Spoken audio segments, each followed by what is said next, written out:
Hello. Hello. All right. Good morning, Liz. Great to see you. Here we are, Confidence Conversations with Idara. And my introduction for you, Liz Ramirez, is we had the pleasure of meeting through the Lead Advanced program, and I had the absolute honor of being matched with you in the Mentor Mentee program, which, as I said to you, was such a mutually beneficial relationship. I was looking forward to hearing you tell your story, your progress to inspire confidence in other people. At the time, I didn't know how quickly, but it did not surprise me that you would be making progress from your role as the Director of Philanthropic Operations at the nonprofit where you worked, which doesn't quite encapsulate everything that you did. It was your official title, but you did a lot in that role, to Chief Impact Officer, which you created. You manifested that role, created that role, and then now your recent transition into the role of CEO, also in the nonprofit sector. So, congratulations again. But I wanted to pause there and give you an opportunity to introduce yourself as well. Thank you, Idara. It's such an honor to be here and have this conversation with you. When I was first submitting my application for advanced, they asked, what are you looking for in a mentor? What conversations do you want to have? And it's so interesting because I literally put confidence. I want to build confidence. And I'm so glad I did because that's probably why we got matched up. But it was a great experience. Again, my name is Liz. I was born in El Centro, lived in Mexicali for a few years, and then came back to El Centro. So I was raised in the border. I have a huge Mexican family. I am very proud of my family and my background. I'm a first generation college student. I moved over here to San Diego when I was 18 and haven't left. I love San Diego. I will probably stay here forever, even though I know my family wants me back. Often. But I think I've had a wonderful, career. And I think a lot of it has to do with relationships and connecting with folks. You're one of them. And so I'm very happy to be here today. It's a pleasure to have you here. And you're absolutely right about relationships. In general, I tell people we're not meant to do this life alone, but to your point, the relationships that we have are also a big part of our career pathways. There's you, but then also the people that you have around you.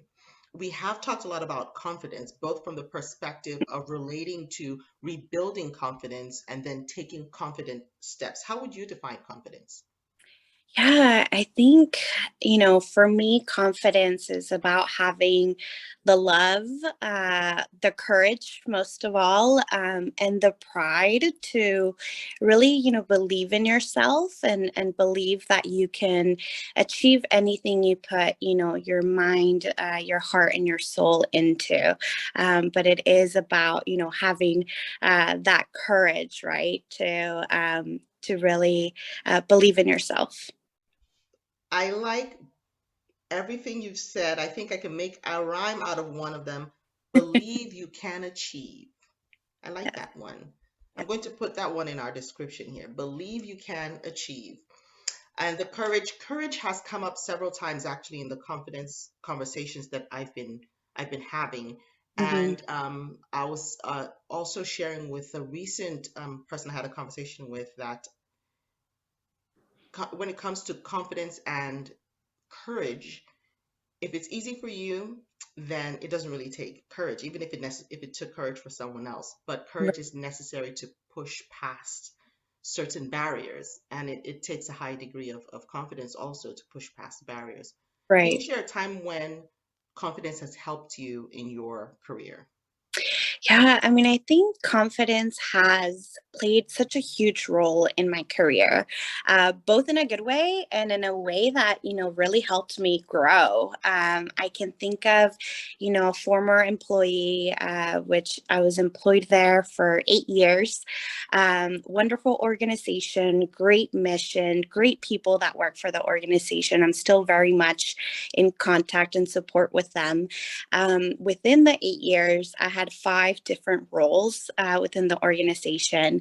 And I was very, very lucky that early on, I, built a mentorship relationship with one of the executives of the organization.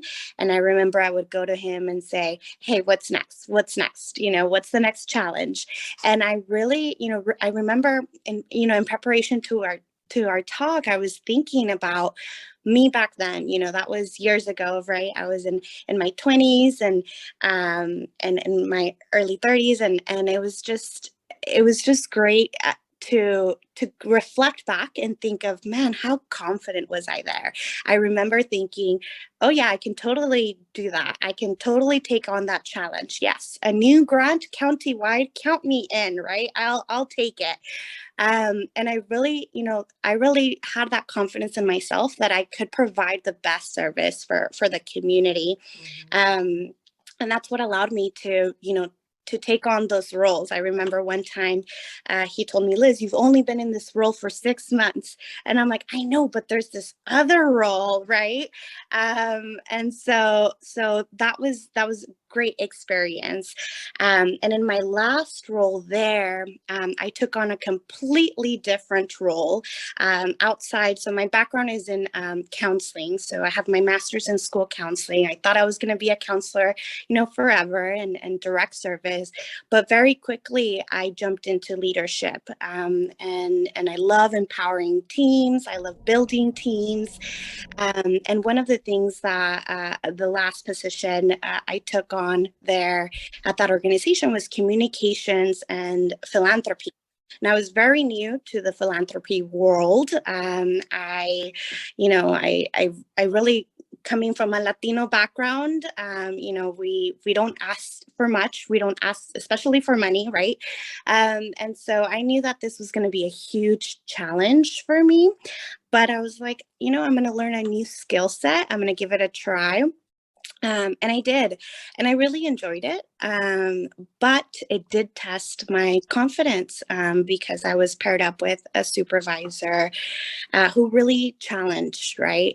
Really challenged me. And while now I am so thankful that I was under her leadership because I grew a lot, as a leader. First of all, I learned so many new skills from her that I'm very, very thankful for. But I also learned, who I wanted to be as a leader and who I didn't want to be as a leader. And it did take me a while to kind of recover and build that confidence in myself after that experience. But ultimately, it has led me to where I'm at today. And I am so grateful for that. I know this because we've talked about it before, and yet hearing it again is very powerful. You do learn and grow in the face of challenge. They say that growth happens outside of your comfort zone, and yet ideally, you would be spared the negative consequences because the how matters. It's not like you shy away from challenges. And I often bring this up in the context of imposter syndrome. A Right. lot of times the response that women have in the workplace is categorized as imposter syndrome. And I tell people I didn't have imposter syndrome. Perhaps at some point I acquired it because what happens, whether it's consciously or unconsciously, unwittingly, people sometimes cast their own doubts, limited views, limited perspectives, non belief in your ability on you, whether it's in subtle ways or in not so subtle ways. And Mhm. that also chips away at your confidence. Not that you came in there not believing in yourself, but the circumstances around you, the environment chips away. But the outcome is similar to as if you hadn't come in with confidence. It takes its toll. And that's part of why I launched this work. That's part of why I do this work, because if you can catch it early, so imagine, you way back when, and then you get that heads up in a manner of speaking, be mindful. Sometimes it's not you. Pay attention to the environment around you so that you can recognize it and make the necessary moves and minimize how much rebuilding you Right. have to do, because it's more of, you look back and it's almost like you're a different person. You were a different person and you're thinking, oh, how nice it was to be unencumbered with all these thoughts. You've learned, you've grown, you've picked up skills, but it would have been nice to not go through it at all in the Right. first place. And so part of rebuilding, as I see it, it's not a straight trajectory where you just recover completely and continue. You still encounter those doubts and dips along the way. What do Right. you do when you need a confidence boost, or if you need a boost or a reminder? Right. I mean, so many things. I think it is a daily thing for me, right? That I'm working on, and it's so many things that add up to it. But one of the things that actually you really emphasized was about writing, right? Writing your accomplishments. And I remember in our talks, I would go on and tell you about my days and things I'm doing at work, and you would stop me and you would say, "Did you write that down?" Right? And sometimes I would think things that are so, yeah, but I do that all the time, right? It's so mundane to me. But you're like, this is what you accomplished. Like, take a moment to write it down and acknowledge it, right? So I think for me that's been huge. I think really connecting, and this is something that I've been tapping more into lately, connecting it back with my inner child, and just seeing how much I've grown as a person, and also my family, right? So, where were we when I was 5 years old, 6 years old, 10 years old, 15, right? And just seeing the progress and the growth, in myself, in my family, in my community, and still the work that's ahead, right? It is very energizing for me to say, keep going. And community, I think for me that's the biggest thing, is tapping into your community and your family. That to me has been essential. um, Really, when you can't see that shine within yourself, building and connecting with community, that's something that they're always able to do, is say, this is how bright you are, right? And so to me that's the number one thing, is connecting with people that know you, that know your heart, that love you, because I think it really takes community to uplift one another, especially women supporting women, is huge. I'm a huge advocate, and I'm very very lucky to belong to multiple circles. I'm very heavily involved with Mana de San Diego, which I have a huge cohort of women that are rooting for me. Of course, we mentioned Advanced, and I'm very very lucky to have a community of support that when I'm not feeling like myself or my very best version of myself, I can just, give you a ring, Idara, and Yes, you're yes, you can. wonderful.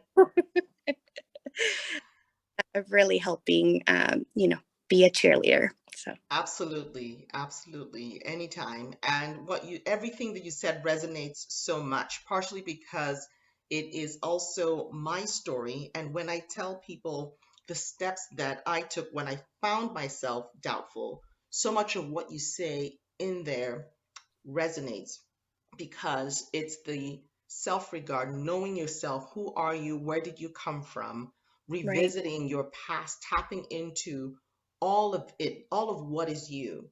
And then right, where you go, that people are holding those positive reflections for you that will right, remind you of your shine, how much of a star you are, being connected to community, giving back in a number of different ways. and then keeping in mind what it is that you set out to accomplish, also in partnership with community.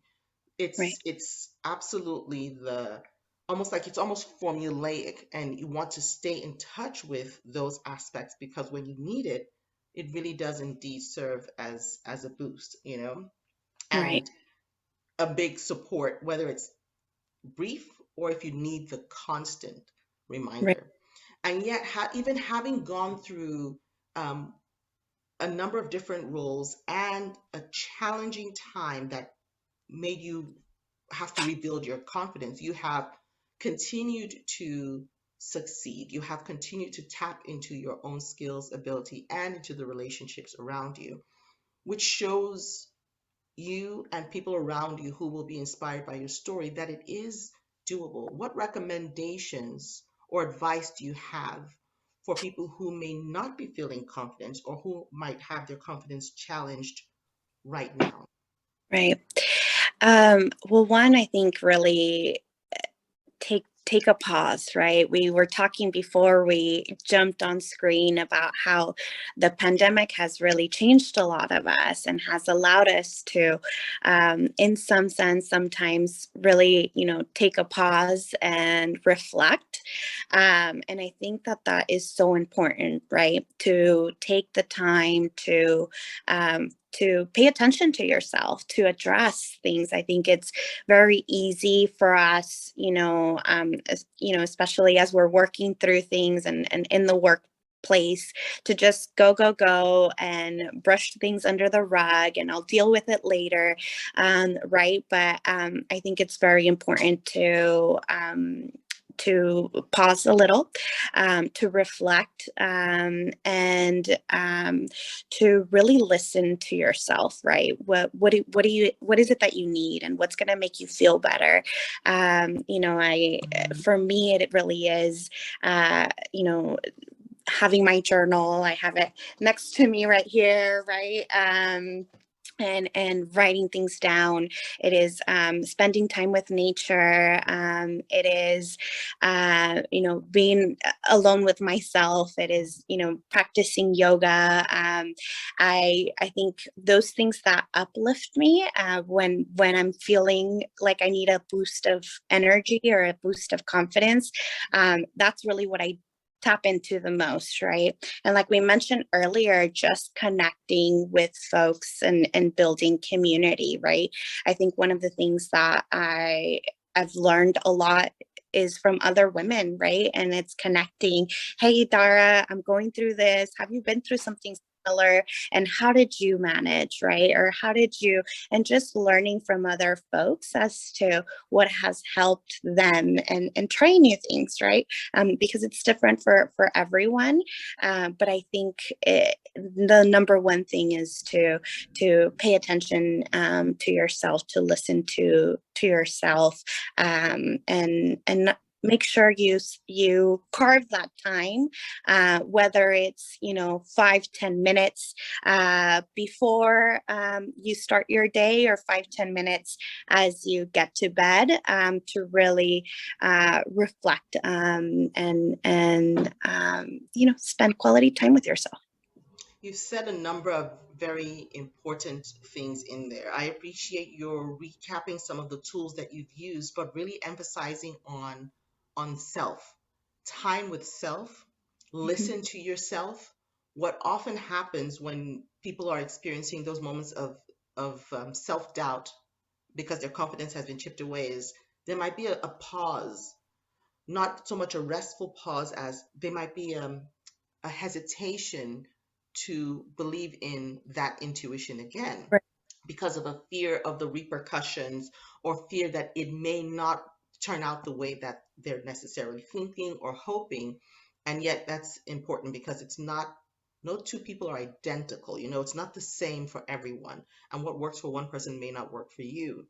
The Exactly. time that you spend in reflection will help to point the direction. And I also write a lot. I have different books for different things. It's more of, okay, if I'm thinking an idea of something that's business related, I'll write that down. Stories that warm my heart. I want to capture a particularly memorable moment in a family vacation. I write that somewhere. An Mhm. idea or a thought that I want to share, then capturing also accomplishments. There is no substitute for recording it because you just can't remember it all, And I love being in nature too. Another thing that you mentioned earlier, not so much highlighting it, was sort of that first phase that you referenced where you went through five different roles in Mhm. the span of about 8 years. You made those moves, and then recently, in the last couple of years that I've known you, you've also made pretty significant moves, and Right. also three roles now with your recent transition to the role of CEO. I don't know if you got this impression, but you may remember historically, and maybe people hold on to this, the idea of staying in a job for a long time. It used to be tied to loyalty, it used to be tied to not appearing to be unreliable. And time again, that has been disproven. That is not necessarily the case, but it's a hard thing to shake. It does not seem that you had any sort of hang up about moving on to another role. What would you say is the frame of mind that guided you to continue and continues to guide you, because it's evident today, in Right. moving on to the next role and not being hung up on the time frame, including when someone who's in a reporting or mentorship role says it's only been 6 months? What would you call that mind frame that keeps you moving on to the next thing? I For me, really, I I've always been inspired to help my community, right? And that to me is my inspiration. And that really, I think, is what has encouraged me to get to where I'm at today.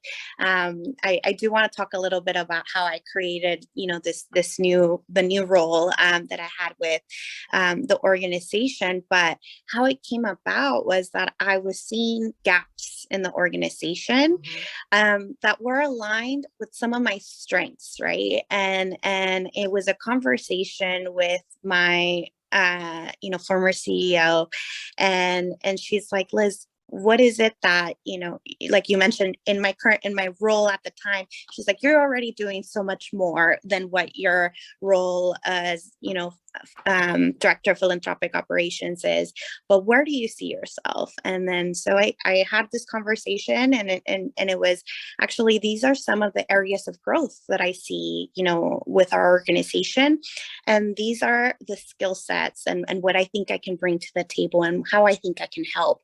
And she said, okay, we'll put some bullet points together and come up with a job description. And I said, actually, here it is. I been on my mind. I've been right. Um, and but I think it is about having that courage, right, to have those Hmm. conversations. And Yes. here I am going to the CEO and saying, "Hey, these are the areas of growth for us."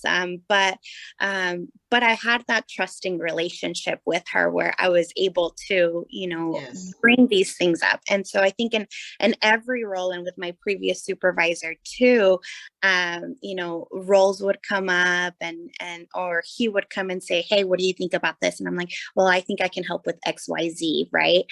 So it is a lot about having that confidence, in yourself, and it doesn't always come easy, right? I actually haven't shared publicly with too many people of the new role that I'm taking on, but I'm excited to do it here. But for this role, I had multiple people reach out to me and say, "Hey, Liz, did you know that there's this opening? Have you considered applying?" And I remember the first person that reached out to me, I said, "Oh my gosh, I know you think so highly of me, but I'm not there yet," right?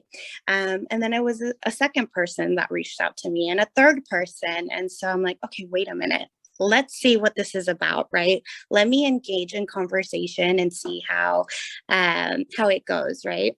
And of course, I was terrified at the beginning, right? But I said, I'm gonna.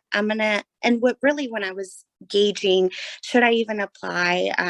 It was about, okay, now I had not one person, but three people reach out.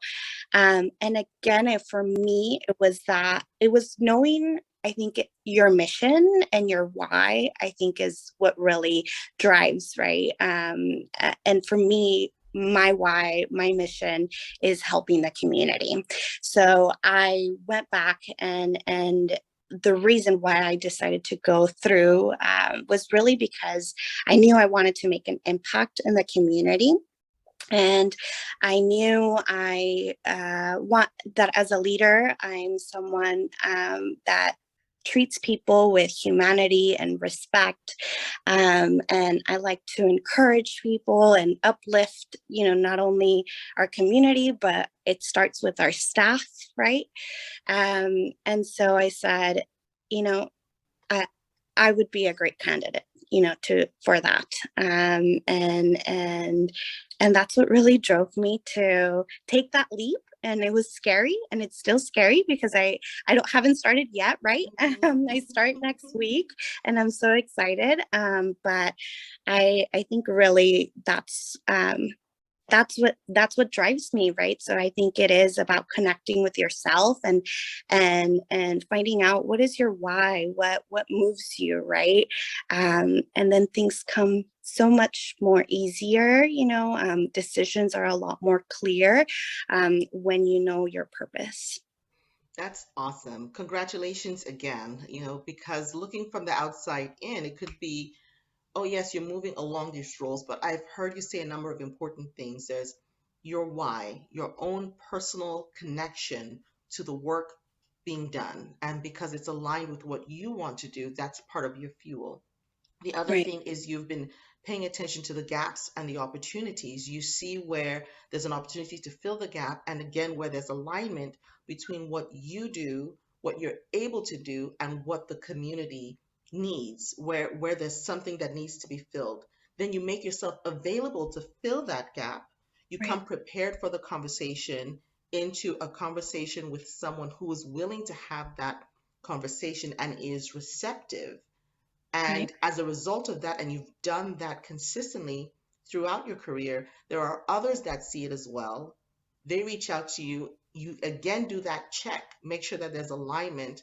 And when you see that there is alignment, that becomes your motivation. You don't shy away from the opportunity, not because of, you don't focus on the intimidating components, but more of weighing the facts, and Right. then you move to action. But what I loved and what I've seen time and time again, and I talk about this too when it comes to confidence, the opportunity, just the always prepared component. Okay, put something together and you're like, slide it across the desk. Well, here it is, you know your stuff and you're ready to have the conversation. It's always been impressive time and time again. You come prepared to the conversation, and there's definitely something to be said for that. As people are, I know that your story will continue to inspire others, and I've always appreciated that you give back to the community. You're conscious of the community. You are aware, and I'm hoping that there are other platforms, because it will be very inspirational for people to hear time and time again, different women, girls of all ages, to hear and see what you have done, because they will be encouraged to apply themselves in a way that resonates with them as well, and to not back down from other opportunities. Right. Right. I always end with this question. You are transitioning into your next role, but since you have your North Star in your mind as well, I'll ask nonetheless, what's your next bold move? Yeah, I mean, well, my bold move has been, right, jumping in for this role. It was 5 months of interviews that I really had to be very bold to go through. Like I mentioned, I start next Monday, March 7th. I'm very, very excited and very proud, to be the next CEO of Chicano Federation. And so for me, that is a huge, bold move that I'm very, very excited to take on. Yes, that is a bold move. That is, and the evolution of it too. It was not a short, quick, or easy step, but you were definitely ready. Congratulations again. I'm looking forward to what this next phase is going to bring your way, connecting even more in the community and just continuing to be a part of your story. Thank you for sharing. Thank you for being the shining light and example that you are. It has been and continues to be my pleasure to know you, to be involved in your story. And I also appreciate you taking the time, despite the busyness of life, to have this confidence conversation with me. Absolutely. Thank you, Idara, for asking me to be a part of this conversation. It's an honor to be a part of it. It's an honor to know you and to have you in my life. I appreciate you and thank you so much. Thank you so much, Liz.